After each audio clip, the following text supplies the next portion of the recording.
हां, good morning friend. तर आपण काल अ, थोडेसे बेसिक इन्फॉर्मेशन काल मी तुम्हाला सांगितली होती. दोन तीन दोन तीन प्रॉपर्टीज सांगितले होते, म्हणजे एरियाज ऑफ सिमिलर ट्रायंगल, त्यानंतर areas of similar similar triangle with common base, areas of similar triangle with common height असं सांगितलं होतं. आणि लास्ट सांगितलं areas of similar triangle with common base and height. त्याला रिझन काय द्यायचं काय नाही तेही सांगितलं. तर आपण प्रॅक्टिस सेट 1.1 मधलं फर्स्ट एक्झाम्पल आपण आता सॉल्व करूया. आता फर्स्ट एक्झाम्पल काय आहे बघा. फर्स्ट एक्झाम्पल आहे base of a triangle is a 9 and height is a 5. बघा काय दिलं, base of a triangle is a 9 centimetre and height is a 5 centimetre. Okay, height काय सांगितलेले 5 centimetre. Base of the another triangle, बघा base of the another triangle is 10 centimeter and height of another triangle and height is a 6 centimeter. Find the area of those triangle. तर आपल्याला find काय करायचं आहे, find areas of those triangle. दोन्ही ट्रायंगलचं आपल्याला काय करायचं आहे, एरिया फाइंड करायचं. बघा आता आपल्याला ट्रायंगलचं नाव वगैरे काय दिलेलं नाही, ABCP किंवा असं नेम काय दिलेलं नाही. मग आपण काय करतो, आपण डायरेक्ट आपण म्हणतो ना, suppose triangle ABC triangle PQR असं घेतो, बरोबर ना. ठीक आहे, तसं मी इथं घेतो लेट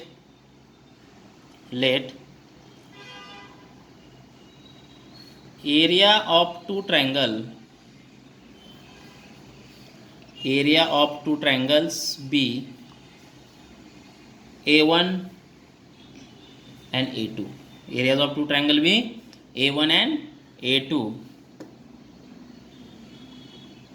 बघा, and base of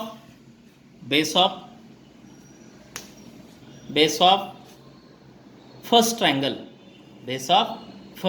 बघा. लेट एरिया ऑफ दोन्ही ट्रायंगलचा एरिया काय घेतला, A1 आणि A2 घेतला. Base of two triangles B1 and B2. त्यानंतर आपण असं घेऊया height of two triangle B H1 and H2. बघा आपल्याला काय काय दिले, base of triangle is a 9 centimetre. Okay, and height is a 5. म्हणजे पहिल्या ट्रायंगलचा बेस दिलाय किती, 9. पहिल्या ट्रायंगलचा बेस किती दिलाय, 9. म्हणजे B1 दिलेलं आहे 9. ओके, आणि हाईट 5 दिली, म्हणजे H1 किती दिलेला आहे 5. Base of another triangle 10. Another triangle म्हणजे काय, B2 किती दिलाय 10 and height is a 6. Okay, म्हणजे दुसऱ्या ट्रायंगलची म्हणजे H2 is equal to 6. Okay, म्हणजे B1 दिला आहे, H1 दिला आहे, B2 दिला आहे, H2 दिलेलं आहे. ओके, हां. तर आपल्याला माहीत आहे A1 अपॉन A2 म्हणजे ratio of areas of two triangle. Is equal to product of, पहिली प्रॉपर्टी बघितलं, is equal to product of base and height. Ratio of product of base and height म्हणजे इथं काय घेणार आपण, B1 into H1 upon B2 into H2. B1 into H1 upon B2 into H2. Okay, आपण इथं लिहिताना काय लिहिणार, प्रॉपर्टी ऑफ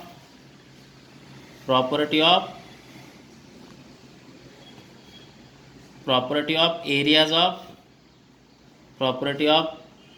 ऑफ ट्रायंगल. कळलं ना. Property of areas of, first property काय होती, एरियाचा रेशो इक्वल टू प्रोडक्ट म्हणजे multiplication, base into height. Okay, बघा A1 upon A2 is equal to B1 काय 9 into H1 5 upon B2 10 into H2 6. Therefore A1 upon A2 is equal to, बघा तर 5 1 जा 5, 5 2 जा 10, म्हणजे वरती आला 9 1 जा 9, खाली आलं 6 2 जा 12. Okay, A1 upon A2 is equal to 3 3 जा 3 4 जा, म्हणजे आलं 3 upon 4.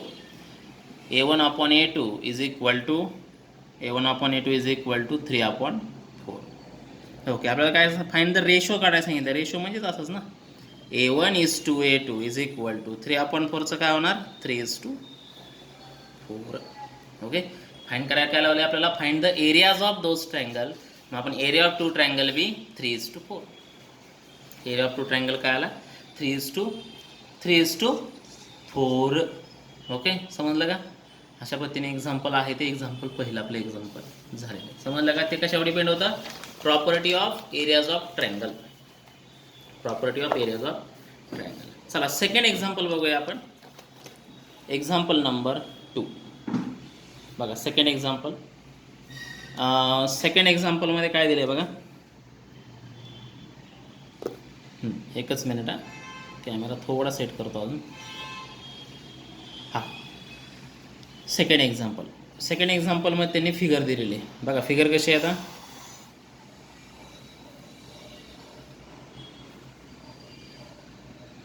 ओके. आता या फिगर्स पेन्सिलने काढायचे असतात बरं का, लक्षात ठेवा. पेन्सिल यूज करायची, पेन्सिलने फिगर काढायचे.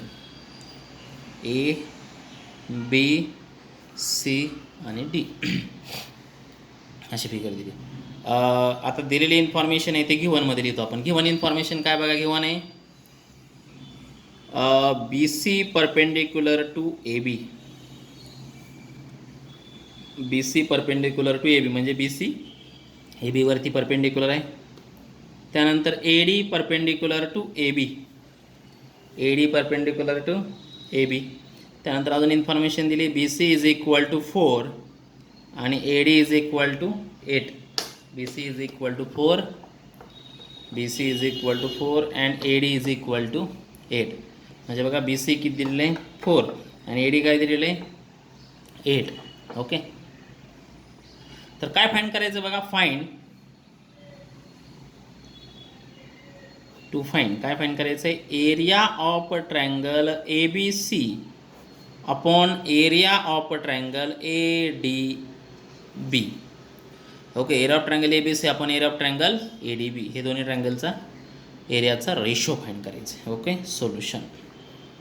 आता सोल्युशनमध्ये बघा, आता तुम्ही ऑब्झर्व करा बरं, ए बी सी आणि ए डी बी बघा. ट्रायंगल ए बी सी आणि ट्रायंगल ए डी बी, दोन ट्रायंगल तुम्ही ऑब्झर्व केले. या दोन्ही ट्रायंगलमध्ये काय कॉमन वाटतं रे मला सांगा. ए बी सी बघा, A B C. A B सीमध्ये A B base, B C height. त्यानंतर second triangle A D B. A D बीमध्ये काय झालं, ए डी बीमध्ये काय झालं, ए बी बेस आणि ए डी हाईट. म्हणजे दोन्हींमध्ये कॉमन काय, बेस कॉमन आहे. कोणता कॉमन, बेस, ए बी. मग बेस कॉमन असेल तर आपण इज इक्वल टू काय करतो, करस्पॉन्डिंग हाईट्स. बरोबर आहे की नाही. ठीक आहे, आता कसं लिहायचं तुम्हाला सांगतो. हेच लिहितो, असं लिहितो, in triangle A B C and triangle A D B. A B C आणि A D B. Okay, A B is a common base. A B is a common base. Okay, म्हणजे बघा लिहिताना असं लिहायचं, area of triangle A B C upon area of triangle A D B is equal to, बघा A B C upon A D B is equal to. आता common base आहे म्हणजे हाईटचा ratio लिहायचा, बरोबर ना. म्हणजे ए बी सीची height काय आहे, बी सी, आणि ए डी बीची हाईट काय आहे, ए डी. म्हणजे रिझन लिहिताना रिझन काय येणार, रिझन मी कालच सांगितलं, triangles having common base. Triangles having common base म्हणजे कॉमन बेस असल्यानंतर इज इक्वल टू काय येतो, करस्पॉन्डिंग हाईटचा रेशो येतो.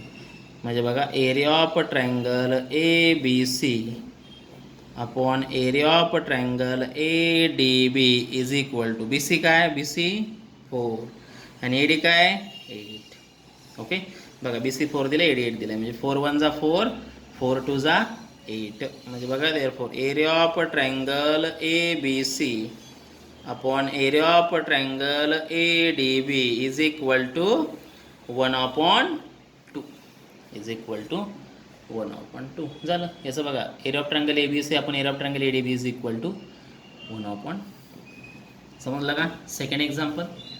ओके, चला अजून एक थर्ड एक्झाम्पल आपण सॉल्व करूया. Example number 3. Example number 3. आता थर्ड एक्झाम्पल काय बघा. एक्झाम्पल नंबर 3 आहे. फिगर दिलेली, फिगर काढतो बघा मी. आता ह्या फिगर स्केल आणि पेन्सिल यूज करून काढायचे आहेत बरं का. मी आपल्याकडे टाईम लिमिट असल्यामुळं मी पेनने काढतोय, लक्षात घ्या. ओके, इथं आहे P,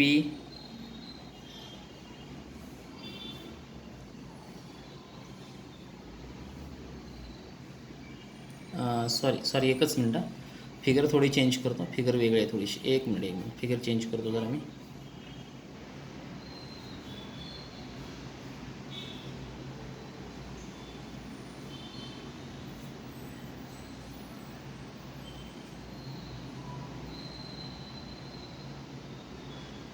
अशी फिगर आहे बघा.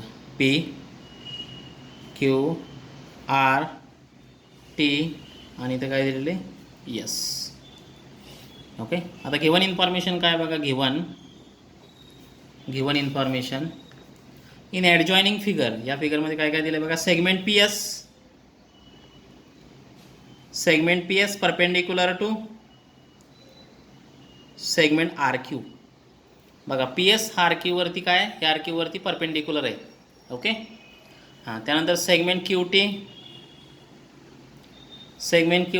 Perpendicular segment PR, perpendicular segment PR. RQ equal to बघा, RQ is equal to 6, PS is equal to 6. RQ आणि PS 6 इज दिले बघा. RQ इज इक्वल टू 6 आणि PS इज इक्वल टू 6 दिलेली. Okay, RQ is equal to 6 and PS is equal to 6. PR is equal to 12 आणि PR काय दिले, हे पूर्ण PR किती आहे, 12 आहे. ओके, तर फाईंड करायचं. काय फाईंड करायचं बघा. टू फाईंड काय फाईंड करायचं. To find QT. हे QT काय करायचं आपल्याला, फाईंड करायचं. To find QT. ओके, बघा सोल्युशन. आता ऑब्झर्व करा व्यवस्थित, ऑब्झर्व करा. हे परपेंडिक्युलर आहे, हे परपेंडिक्युलर आहे, साईन दिलेलं त्याच्यामध्ये बघा. हे 6 आहे, हे 6 आहे. ओके, आपल्याला काय काढायचं माहिती आहे, QT काढायचं. QT म्हणजे QT हे परपेंडिक्युलर काढायचं. आता मी स्टार्टिंगला काय करतो माहिती आहे का. ठीक आहे, स्टार्टिंगला ट्रायंगल घेतो PQR. लक्ष द्या बरं का, PQR बघा. इन ट्रायंगल PQR लक्षात येते का. PQR हा ऑप्टिस अँगल ट्रायंगल आहे. PQR मध्ये हाईट बाहेर असते, लक्षात ठेवा. ऑप्टिस अँगलमध्ये हाईट बाहेर आहे, म्हणजे ह्याची हाईट काय, PS. इन ट्रायंगल PQR मध्ये बघा, RQ is a base. PQR मध्ये बघा, PQR या ट्रायंगलमध्ये RQ हा बेस आहे, इथपर्यंत बेस आहे, आणि PS ही काय, हाईट आहे. RQ is a base and PS is a height. PS is a height. Okay, मग आपण डायरेक्ट ट्रायंगलचा फॉर्म्युला वापरू ना. कोणता formula. Area of triangle is equal to half into base into height. बघा, म्हणजे area of triangle PQR is equal to half into base काय, RQ into height काय, PS. ओके, म्हणजे हाफ इंटू RQ किती, RQ 6 into PS काय, 6. Okay, इथं बघा 2 1 जा 2, 2 3 जा 6, म्हणजे राहिलं काय फक्त 6 3 जा 18, 6 3 जा 18, म्हणजे area of triangle PQR is equal to 18. आता युनिट काय, सेंटीमीटर मीटर काहीच दिलेलं नाही आहे. असं नाही दिलं की त्याला काय म्हणायचं माहिती आहे का, स्क्वेअर युनिट म्हणायचं. Square units. एरिया कशामध्ये आला, 18 स्क्वेअर युनिट्स. आता बघा, ऑब्झर्व करा. आता तोच ट्रायंगल घेतो मी. बघा, लक्ष द्या इकडं. तोच ट्रायंगल घेतो, कोणता, PQRच घेतो. बघा, इन ट्रायंगल, ऑब्झर्व करा. In triangle PQR. PQRच घेतला पण बेस आणि हाईट चेंज करत होता. आता बेस घेतो PR आणि हाईट काय घेतो QT. कळलं का सगळ्यांना? बघा हे हाईट आहे ती बेसवरती, बघा हे QT हाईट आहे ती बेसवरती परपेंडिक्युलर आहे. म्हणजे मी काय करतो, बेस घेतो PR आणि हाईट घेतो QT. ओके, एरिया तर ऑलरेडी निघाला आहे बघा. ट्रायंगल PQRचा एरिया तर आपल्याकडे आहे की नाही. म्हणजे फक्त बघा इन ट्रायंगल PQR कोणता बेस घेतो PR. Okay, PR is base and QT height आहे and QT is a height. QT is a height. बघा PR is a base and QT is a height. QT is a height. म्हणजे परत एकदा area of triangle PQR is equal to PQR is equal to half into base काय आहे PR into height काय आहे QT. PR into QT. बघा area of triangle PQRच्या ठिकाणी टाकतो मेजरमेंट किती 18 is equal to half into PRचं मेजरमेंट दिले किती आहे 12. PR आहे 12 इंटू QT काय आहे बघा QTचं मेजरमेंट आपल्याला काढायचं आहे. ओके, बघा मी कॅल्क्युलेशन कसं करतो 2 1 जा 2 आणि 2 6 जा 12. म्हणजे काय आलं 18 इज इक्वल टू इथं राहिलं 6 इंटू QT. 6 into QT. समजलं का? आता हे 6 इथं मल्टिप्लाय इकडे आल्यावर काय होणार डिवाइड. म्हणजे बघा देअरफॉर 18 डिवाइड बाय 6 हे 6 डिवाइड झालं is equal to QT. Is equal to QT म्हणजे QT इज इक्वल टू 6 1 जा 6 6 3 जा 18 QT इज इक्वल टू 3. QTचं मेजरमेंट किती आलं 3. त्यांनी फाईंड करायला सांगितलं QTचं मेजरमेंट 3 आलं. ओके, हा व्हिडिओ सगळ्यांनी व्यवस्थित बघा आणि हे जे एक्झाम्पल आहे ते सगळ्यांनी रिसॉल्व करा. परत एक पुढचा व्हिडिओ बनवून मी पाठवतो. Okay, thank you.